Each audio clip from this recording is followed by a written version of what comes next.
This is a Lexus RX350 with the 3.5 liter V6 2GR-FE engine.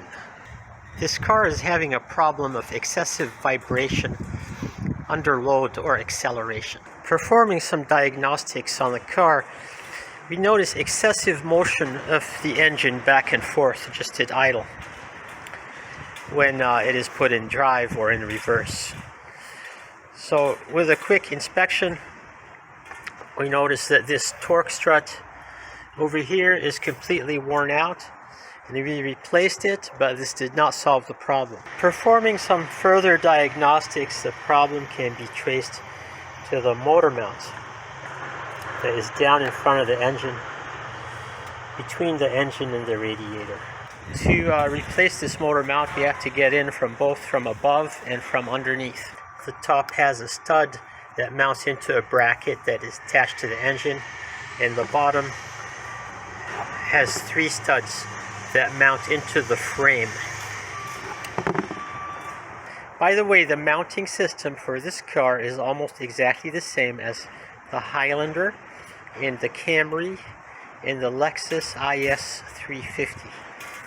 And all of these cars may have a similar problem due to this motor mount wearing out. Looking straight down in the front of the car, we have the top of the mount visible, and it has a nut that mounts on a stud that we can remove with a 17mm socket and a long extension. So you can sort of have a view of what we're doing right now. Obviously, we're tightening the top bolts. Okay, and all the way down there, we have to push the radiator hose a little bit out of the way in order to access it. Let's look at the mounting points from underneath. One stud through a bracket, one stud through another bracket, and one stud right through the frame, right up there. And on the motor mount is the vacuum actuator.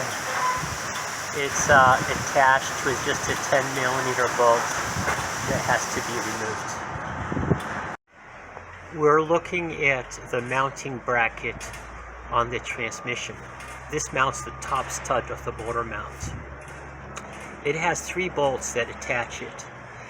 For the middle bolts, you will need a long extension with a bobble head in order to clear the body of the motor mount from the side.